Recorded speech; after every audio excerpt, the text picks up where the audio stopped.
Hey, Jim Warden with Tex Apple. Welcome to Everyday Asphalt. Doing something a little bit different this month, January 2025. And you know what? Looking back the other day about all the stuff we did in 24, it's like, you know what? Let's just go take a ride down memory lane and let's see what we've learned this past year of all the things that we've done and all the people that we've met. So that's our program today. We're gonna go back and we're gonna take some of the best clips from the best each month and take a look at them and use those as an opportunity to kind of re-gear, regroup, and help us move forward. Always can learn from the past. And remember, all these programs are up on the YouTube site, so you can go back and look at them. If one of these piques your interest, you can go back and watch it. And let's go ahead and get started. All right, let's get to work. Our topic today is materials and mix design. Our guest today is Bill Pine. He's the QC Director of Asphalt Technology with Heritage Construction Materials. Welcome to Everyday Asphalt. Thank you, Jim. I'm glad to be here. What are the key principles behind the Bailey method? It really all starts by defining mix type, really as a function of coarse aggregate volume. Okay. So when the Bailey method started, it was very much focused on coarse graded mixes. Okay. To help solve a rutting problem in Illinois, but understand that then, back in the early 1980s, manufactured sand from quarries was a waste product. Right. We were using crushed coarse aggregates and round natural sands. So that played a big role in the rutting susceptibility of those mixes. Sure. You know, so Bob's initial answer... You're putting ball bearings in pavements, right. Was get more of the angular coarse aggregate in there. That'll help arrest the rutting. It did.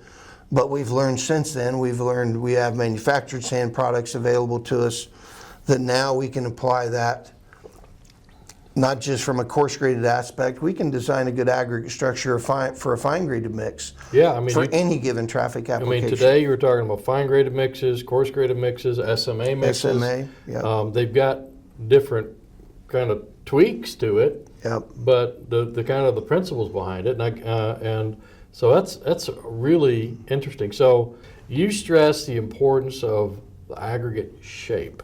Yep. Now we talk about, consensus properties of Los Angeles abrasion, soundness, acid insolubility, all that sort of stuff, and the gradation of the material, specific gravity, those kind of things. But I think normally we don't really think about shape. You got to have so many crushed faces and that sort of stuff. And we talk about, crushed material is stronger than rounded material. But you're really looking at the shape of that material and the shape of the different fractions of the material in the gradation. Can you explain that just a little bit? Yeah, I think if you've got listeners that have some knowledge of SMA, then they know particle shape of the coarse aggregate in SMA. Right. Lack of flat and elongated, more cubical particles is crucial. We got to transfer that same thought onto thinking about the coarse fractions and the fine fractions in our dense graded mixes just as well. Okay.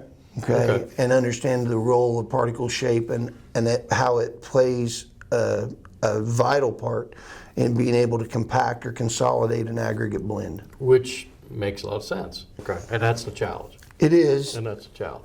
Yeah, but there's a couple things I want to make clear. One, I get it. Some sources are variable in GSB, and that can be challenging for the industry when they deal with those sources. I'm all on board that what we've used historically for what's the right VMA, what's the right air void, may not be where we need to be to really take performance of our mixes to the next step where we're trying to go with BMD. Gotcha. But I believe it's more important for our contractors than ever to know so they can differentiate between aggregate sources, between plants. Okay. Why does the mix over there take 6/10 more asphalt than this mix? This is a key point on maintenance, that if we build these things right and we compact them to the right level of density, we're not going to see that aging of that binder that's going to lead to block cracking and oxidative aging and permeability and that kind of stuff. That's a win-win. Yes. But we've got to figure out a way of getting that structure set up where we can get that higher level. So we were talking about kind of this issue of getting the right level of density in the mixes, and what that does for us. It gives us more strength, right? But it's also going to lock that mix up and make it impermeable. Impermeability is a problem, right? I mean, if we allow too much water and air in these mixes, they're going to age prematurely. They're going to be a maintenance problem. So by just looking at that from that perspective, from a design perspective, okay, that higher modulus just helps us carry the load. We get heavier and heavier. Why is right important to you? Yeah, so Jim, this started, well, probably about 25 years ago when I was an inspector on a project. Oh, okay. Probably even a little bit longer. Wow. I better do the math right. And what I learned quickly is what a paver can do and what the compaction equipment can do. Yes, sir. And I quickly learned if you can take out the multitask, and by that what I'm saying is a paver can do they can do you ride and a cross slope. They're Right. very talented machines. Right. But when the compaction equipment went over a variable depth mat, It laminates it back it did. to where it was. And then I felt it. Yeah. And so I wanted to make sure that I truly understood how the paving equipment worked, and that brings in ride quality, the design for ride quality. That makes a lot of sense. Because you mentioned targets. Yes. Okay. What's a target? Sure. So for me, it was always 30 RI. Okay. When that project was being designed, my target was 30. Okay. Now that's an average for the entire project. That's a good number. Absolutely. Yeah, that is pretty slamming good. And so that was not a 30 for each tenth of a mile. Okay. That was a 30 for the entire project. Okay. As an average. Okay. And so, Jim, what I found out is when I continuously targeted the same number, I got better at understanding how to design for ride quality. Okay. And what would happen is we would constantly be in the upper 30s to even some of the low 40s. Okay. But I was consistently at those numbers, and that's a quality ride. That's for a every nice, project. yeah, all Yes, sir. over. So first of all, what we're talking about is primarily overlays. Right. You're right, Jim. It's Right. not new roads. The first thing is you got to have a stable foundation to do your overlay. And so you got to go and determine the square yard of pay and repair, which TxDOT has done an excellent job over the last 3 or 4 years trying to work toward getting that right number in the plans. Okay. Because what happens when you have to overrun an item, it's going to take away from something because they're trying to work within a budget. So establishing the pay and repair is number one. The second then is going to be to set up the tools. Which type of tool do you need? Okay. So for what I do, it was always spot level up, Okay. continuous level up, Okay. spot milling, Okay. or even a continuous milling, maybe profile milling. Profile milling. Okay. And then I think one area that people forget about is like fixed features. Okay. How to handle manholes and Oh water man. flows. Yeah. How to tie in intersecting roadways. How to manage your curb and gutter. And so, Not everything is an interstate. All so right. Jim, the typical process is I'm going to go get the existing RI. And then I'm going to go and find all the pavement repair. Okay. Because what I want to do is I want to take the pavement repair, highlight it on that existing RI, because when I repair those areas, that actually changes the RI on that existing profile. Brings it down. It will bring it down. So it also brings the overall average down. Okay. Because I use the overall average then to say, hey, if I do one lift of 1.5 inches or greater, I'm going to get a 50% RI improvement. I like the 1.5 inches or greater. Yes. It's hard to fix a lot with. You can't do much with 1 an inch. Yeah. That is correct. Okay. Yes, Gotcha. sir. Gotcha. And so then from there, if I need 1 or 2 continuous lifts to get me down, say close to a 50 and a 40, Okay. then I know at that point, all I got to do is go look at the localized roughness. Okay. So the localized roughness will be the most difficult because it's nothing easy. And we're going to go do a little ride here in a little Right. bit. We're gonna go And take. We're gonna go at some take a of look that. and see. But the overall process is to get an existing RI, go find your pay and repair, match it up to your existing RI, Okay. adjust those tenth of a mile sections, and get you a new overall average for the roadway. Here's some spots right here. Yeah. So what's your odometer say? Or about a 1.1, 1.2, right in this range. Yep, and it's continuous. Yep. We hadn't got out of pay repair yet, Yep. so It's about what you got right there? About 1.3 or so. That would be the end of what I do Okay. for ride quality during design. Okay. So what I've done is I calculated 290 tons of spot level up for that outside lane, Okay. and I had 260 tons for that inside lane. Okay. So that's 550. Okay. And you asked me earlier, do I add 10%? But I don't add 10%, but You I just leave it as is. always want to make sure it's like an even 25 ton. Okay. So that adds up to 550 tons is Okay. how many tons of spot level up I would set up for that project. Okay. I'm excited today. I am really so excited about this. He doesn't know how excited I am. But I have got David Madden with me today. David Madden with Madden Construction. And he doesn't know this, but David's a hero of mine. And I am just so excited for him to be here. David, welcome to Everyday Thank you Asphalt. for the invitation. Yeah. But when you think about ride, why is that important to you? Well, if you listen to the Min Roads and the NCAT guys, every inch per mile we can reduce ride to make it smoother is less dynamic loading on the pavement, Yep. sub-base, and bases. Thereby the roads are just going to last longer. Very much, I'm a huge proponent of the user experience. That how many times have you been in bad traffic on your commute home and you're in the congested, not so good pavement and it's loud and the road's growling, or you're running on a chip seal and you can't even hear yourself think, Yes, sir. and then you run up on a PFC. You just did it. You calmed down. You call stress level goes down. Stress level goes down. You Yep. thumb the cruise control on. Yep. And you probably, at that point, you made a phone call because you were not so stressed up. Paving foremans Okay.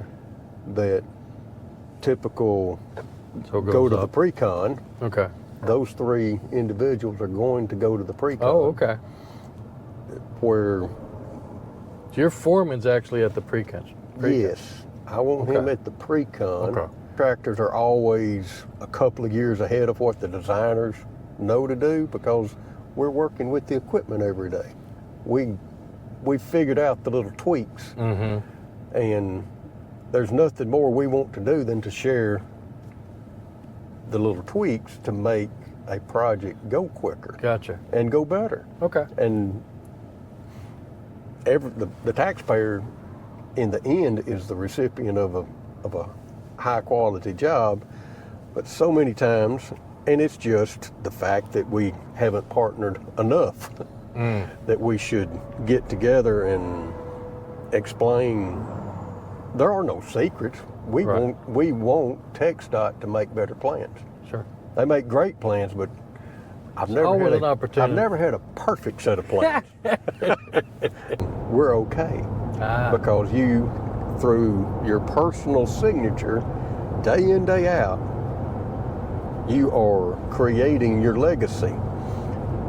The accountant goes to work and it's paper that went from the inbox to the outbox. So when you take your kid to work that day, you show him the inbox and the outbox. Right.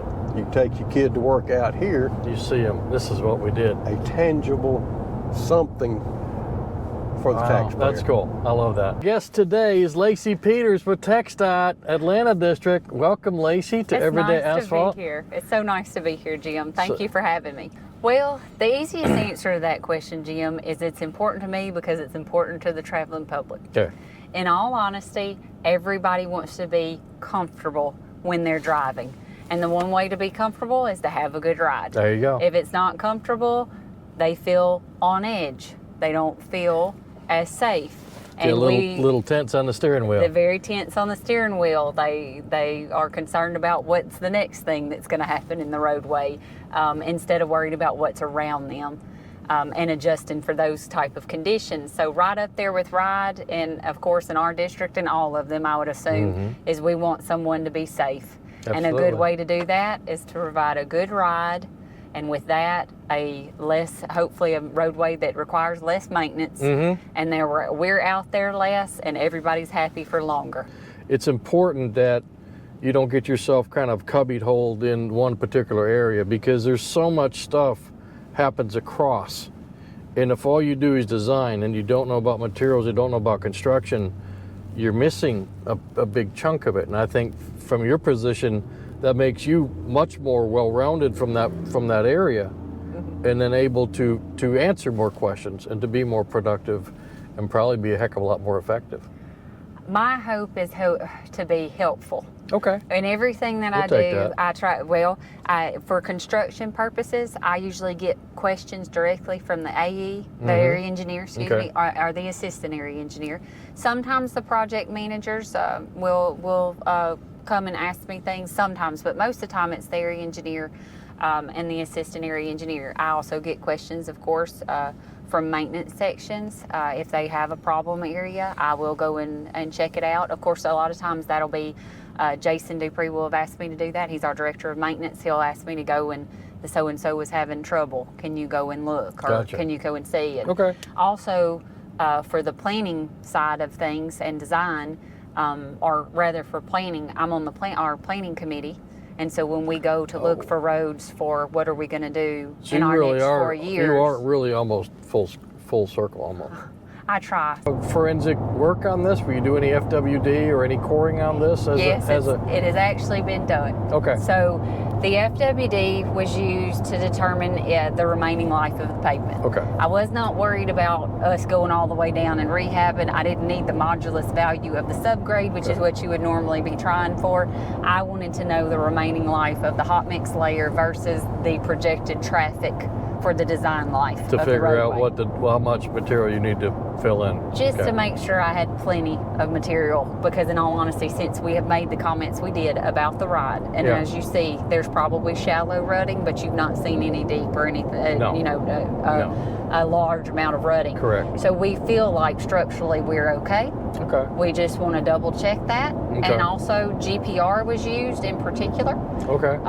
because of determining that the thickness was indeed what it was all the way down the roadway. In my opinion, any project that is going to be let as a mill and inlay should have some amount of pavement repair in it. So you have the item in there It's an item in there. just and in case you need it. Oh, well, in case I need it, but at the exact same time, for instance, on this northbound side, there were a couple of locations that were Okay. deeper cracking. Okay. And so that's the GPR was used to see if it was also holding water, which it was not. Okay. But it had deeper cracking on it.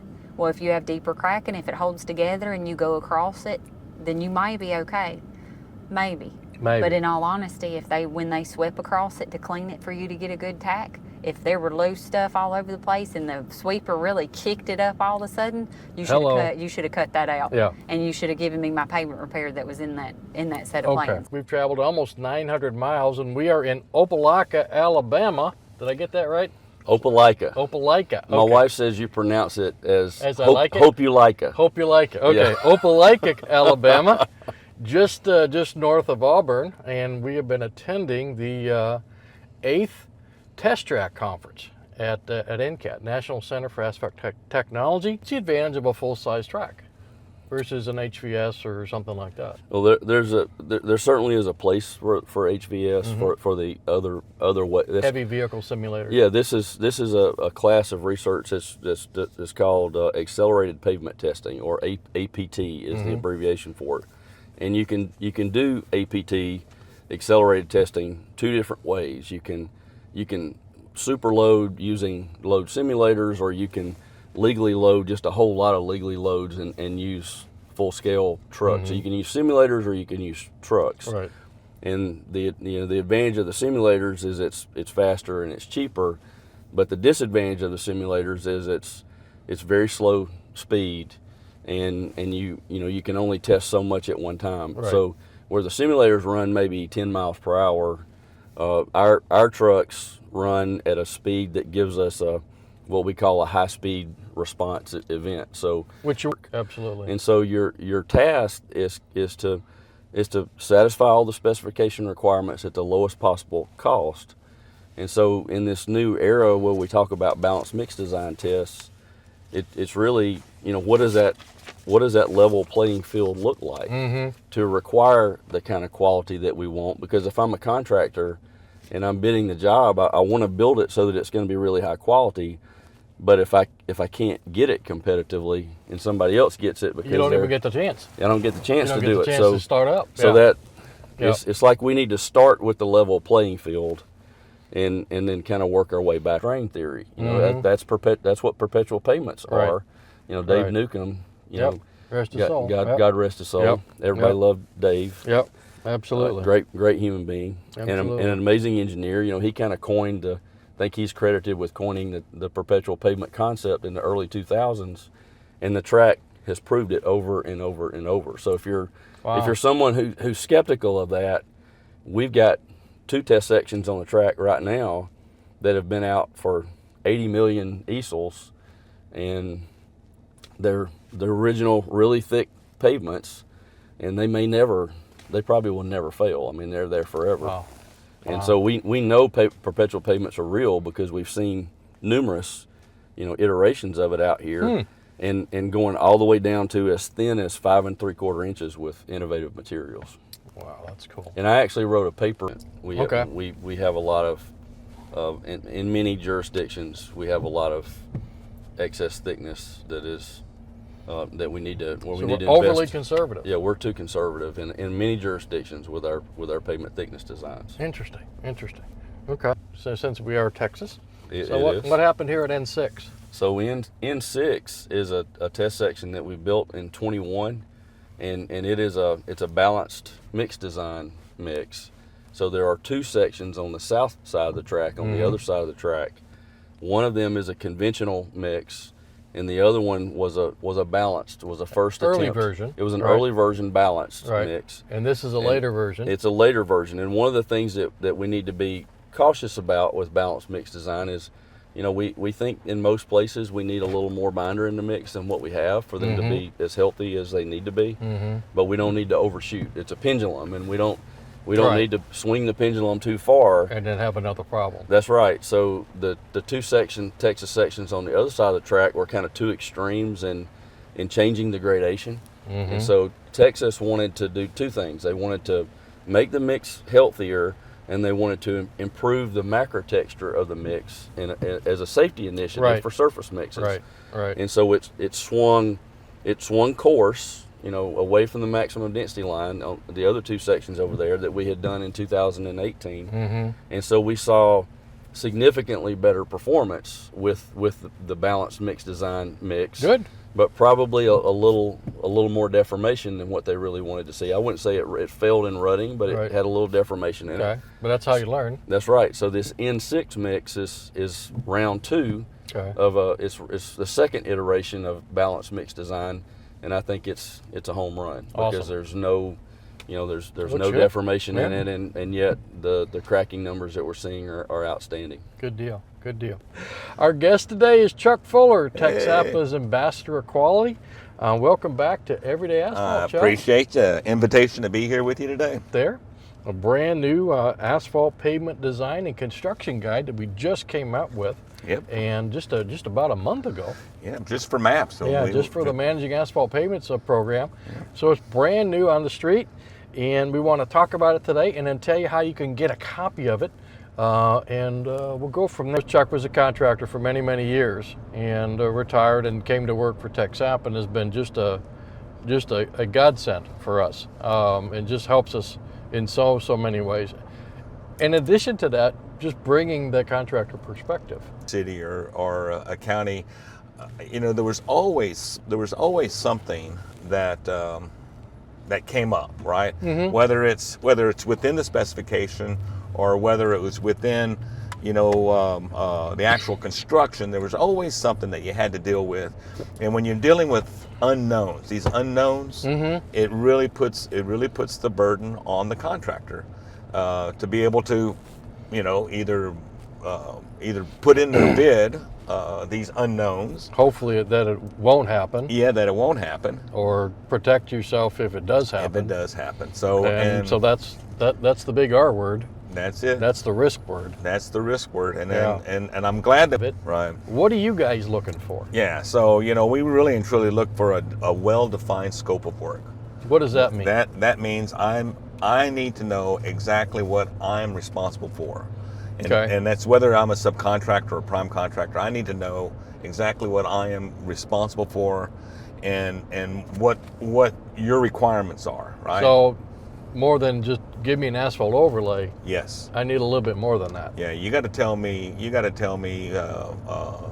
areas, you got to tell me tonnages, you got to give From me Main Street to Elm Street, absolutely. you You know, got to give me the I want it 2 inches thick. I want a certain mix type.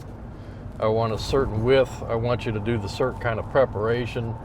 gotta That's that scope, it's well defined. well-defined scope of work Yeah. in the process. For this month, we're doing a little road trip. I've been on the road a bunch for the last month, and I just got back from vacations. And so what we're going to spend some time this morning or today on is just what we've learned and some things that we want to pass on to you guys. This is a program to reach out to graduating high school students and people that are young coming into the business and give them an opportunity to learn more about the asphalt industry and learn more about construction in general and specifically the asphalt industry to hopefully push some people into our area. We're all looking for new people. People are retiring, people are moving. We always need new people. We need technicians, we need engineers, we need people that can work the paver and everything else that's out there. So really top-notch material.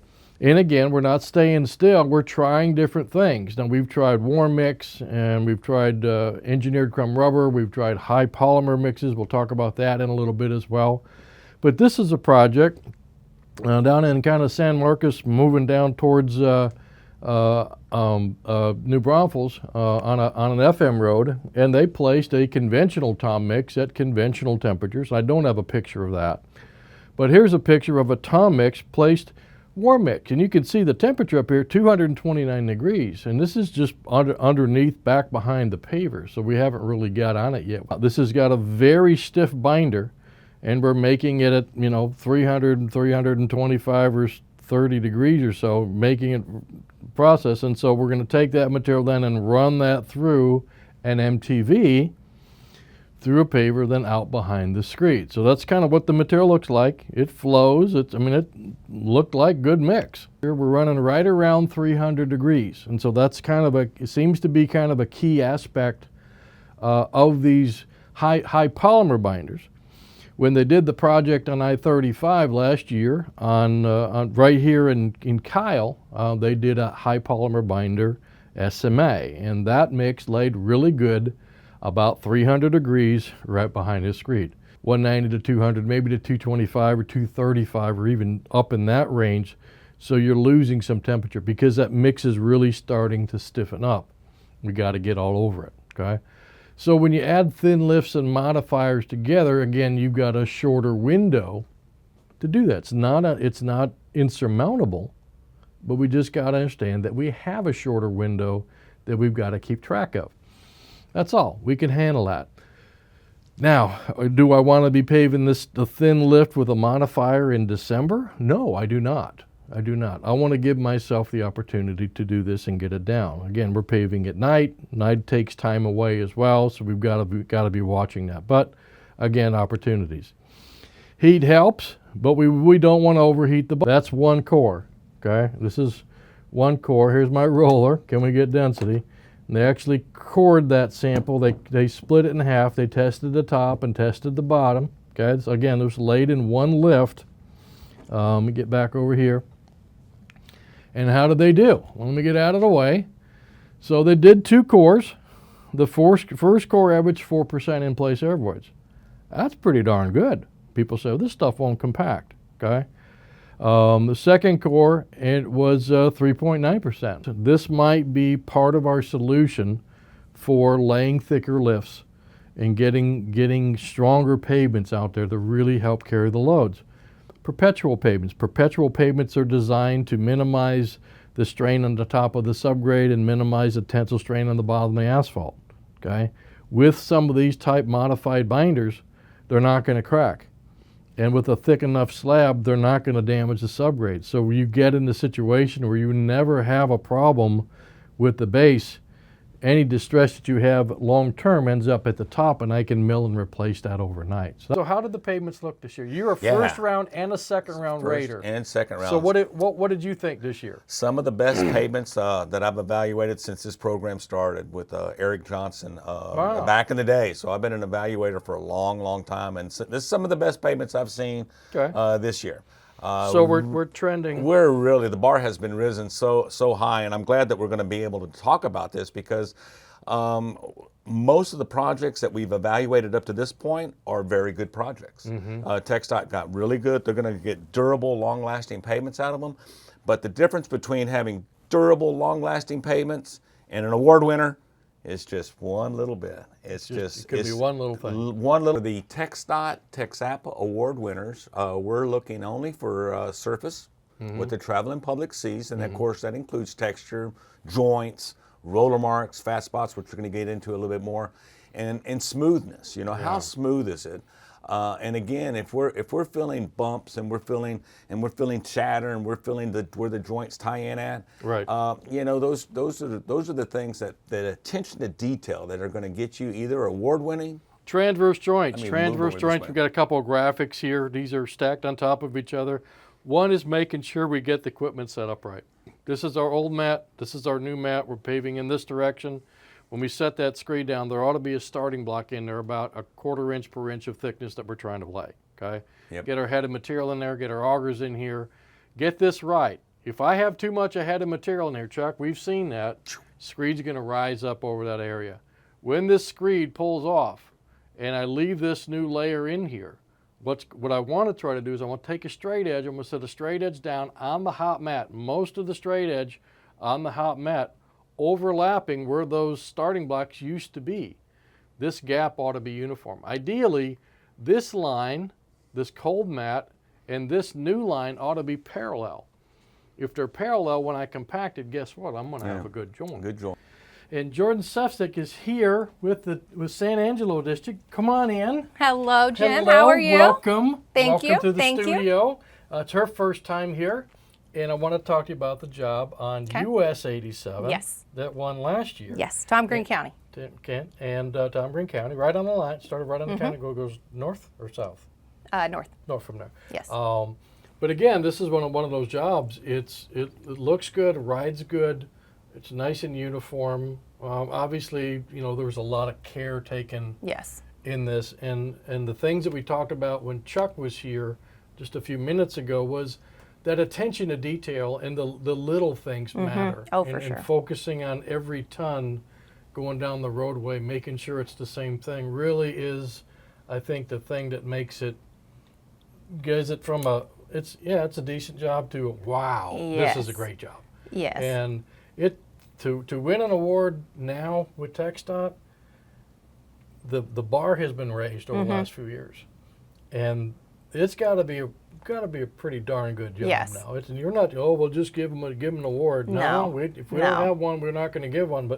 But in that category, if they earn it, and you're going to earn it. Yeah, you are. You are. In order to do that. But then again, I think it's really important to have that communication ongoing with TxDOT, with the consultant, however that job is set up in whatever your district and if everybody's not kind of rowing in the same direction, man, it's going to be hard. It's going to be very hard. And even taking this as a learning experience. And so the paving superintendent and I, after he finished this job, we went through, and I talked to Craig as well, about, you know, the roller marks that we had on this job, what we can do better. Because, I mean, I have got a lot of jobs with these local contractors, right? Sure, yeah. So how can we keep improving? Awesome. And so, you know, they've paved 2 more jobs since then. And so, you know, we're just trying to get better as we move along. Focus on the brand new heavy-duty asphalt pavement design guidance manual and a whole bunch of stuff that comes with that.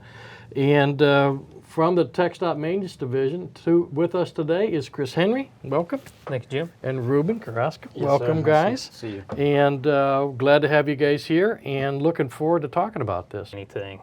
And the real key behind this guide for me is that there's nothing new in Okay. here. Okay. Right?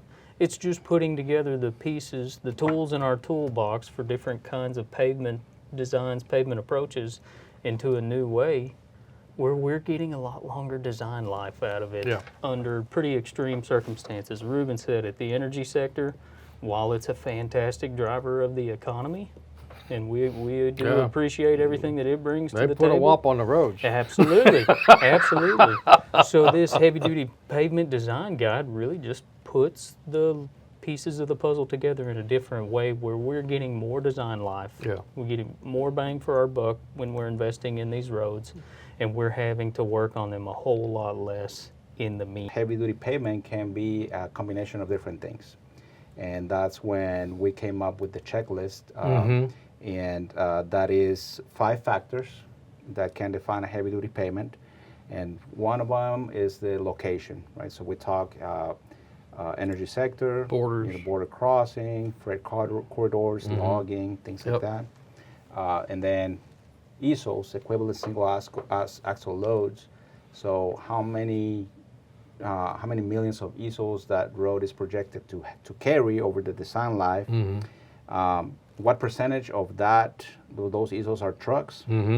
And then, most importantly, we talked about this is what percentage of those trucks are overloaded, because that's when we see a lot of the accelerated damage. Yeah. And then the 5th criteria there was the overall cost for the construction of that pavement. So it's five different criteria, and we thought, okay, if at any given point a project meets 3 of those 5, Okay. then we can consider that a heavy-duty pavement design.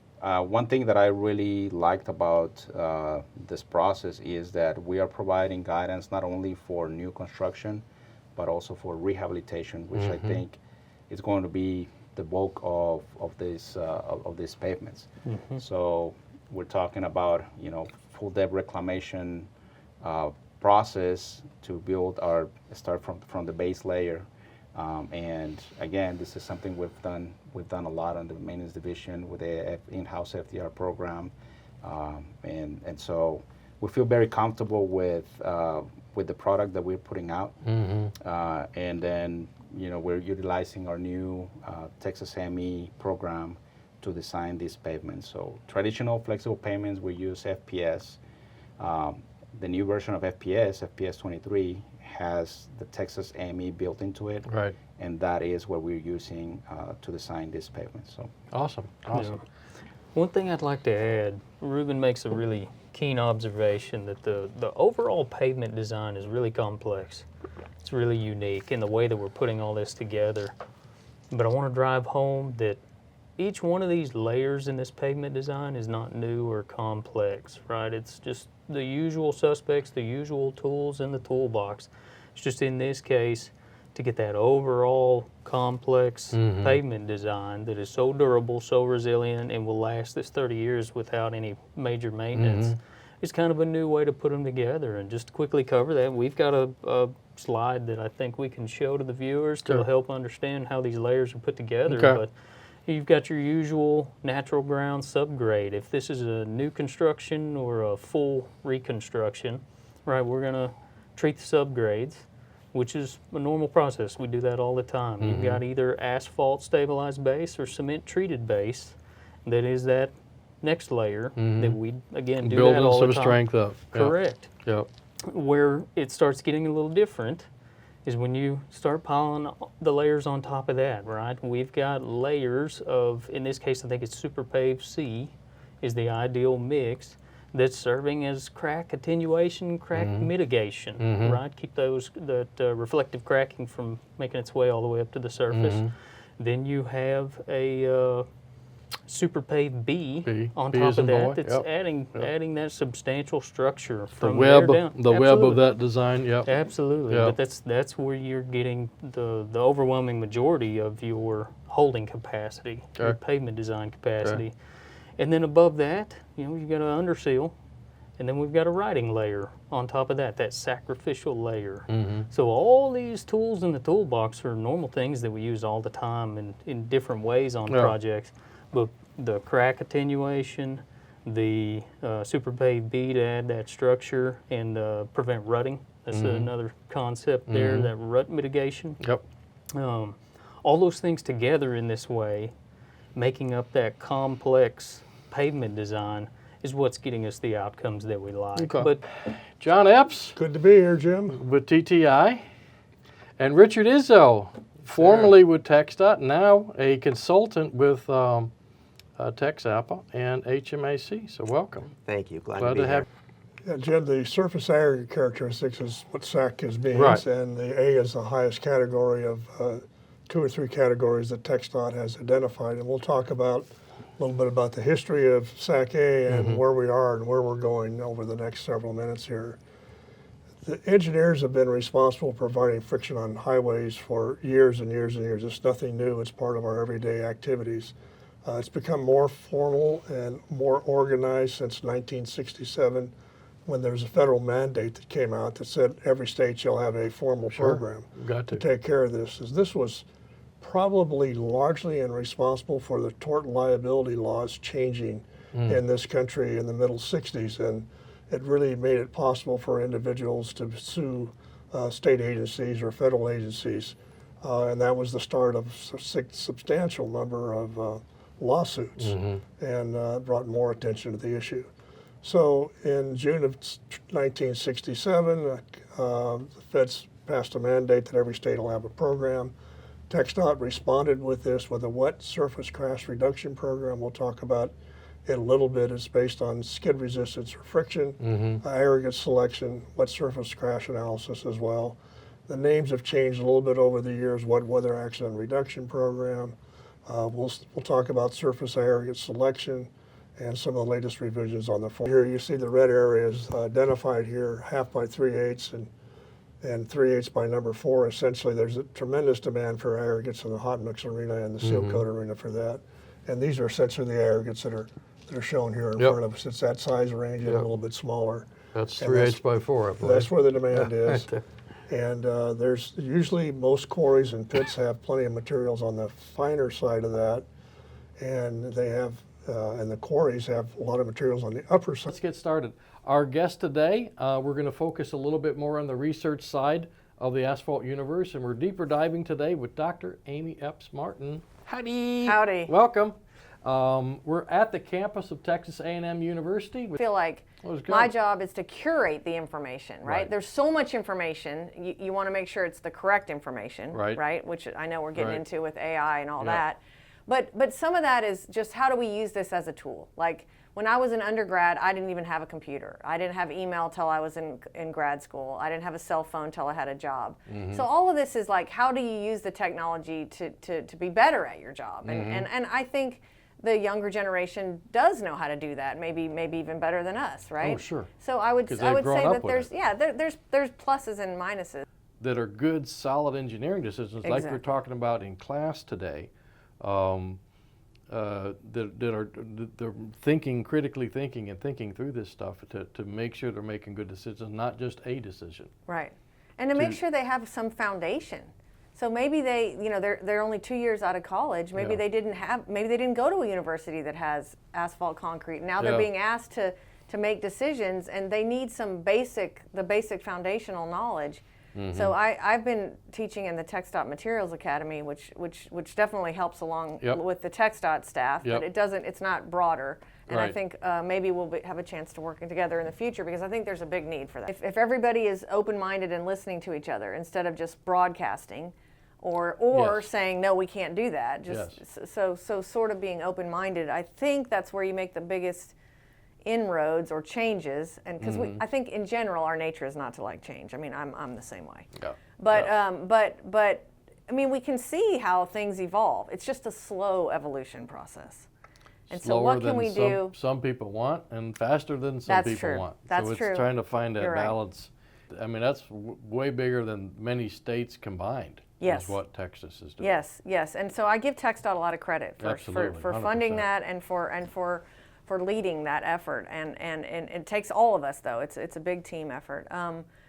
And so I think what we learned is you can engineer high wrap mixtures. You can apply some of these strategies to offset the stiff, brittle wrap binder that you're not getting all of, but that you're getting some of. Yeah. We've learned that, I think on average, the TxDOT BMD sections are only about 14 or 15% wrap. And I think statewide, we're only around maybe 18% Right. wrap. And so compared to other states for that number, we're sort of on the low side. Like nationally, I think the average is 21, 22% right now as of 2022. Yeah. So I think anything to push that up a little bit, and I think we can do that. I think it's definitely possible. We've proven it's possible with the repeated load test, the Hamburg and the overlay test, or with the more practical test, the ideal CT and the RT. And so we're doing all 4 of those tests. And so that's what we're trying to figure out. When can we use which ones? Can we? Important, and not only what the equipment, but its tolerances, its requirements. Okay. We need to know, and obviously the procedure. We need to know what materials we may need to sample. Okay. So we have the equipment, we have the materials, and then the procedure. Okay. Okay. So what is this we've got here? Well, this A is very one of simple your one, very right? fundamental, very simple tests that has a big impact on performance. Okay. And this is what's referred to as a flat and elongated test. And the critical is you have cubicle rock, which is what, Trying to get a little. There we go. well, we have cubicle rock, which is what we want, crushed cubicle rock in our hot mix. Okay. And then sometimes we may have something that may be flat and elongated. Okay. And when you're looking for stone-on-stone contact, such as SMA, Right. well, that'll break down It'll break right in half. Now we got 2 rocks instead of 1. versus the Or nice 3. cubicle rock where That you're going locks together. TxDOT sends a proficiency sample Okay. to ensure that they're still proficient in running And those how tests. frequently is that? And that's annual. Annual. So of the main tests that are most critical, they'll Yes. get a box of in our case, they'll get a box of mix, right? Mm-hmm. And then that's like, okay, here's my box of mix. Go run your tests, and then submit your results. And then TxDOT does a statistical analysis probably, and looks at standard deviations Exactly.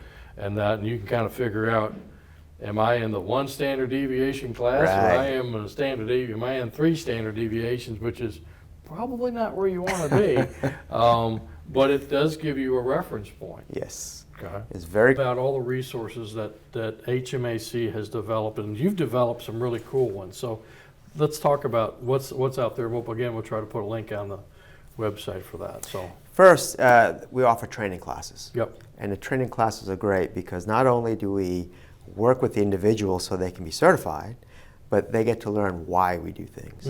Because that's important. It's what you do matters Right. during the test procedure. Exactly. You think, Exactly. oh, that test, don't have to run it that way. Okay. But everything else I do. Well, that little nuance there will have a big impact. So that they get that from training. They get specification training as well. Okay. So they get some experience. Okay. And it's all, it's very all-inclusive. Okay. It's really good. Training, if you have someone and that has very minimal to no experience and you want them to get some really good foundation training. Wow, I can't believe 24's passed and we're into 25 already.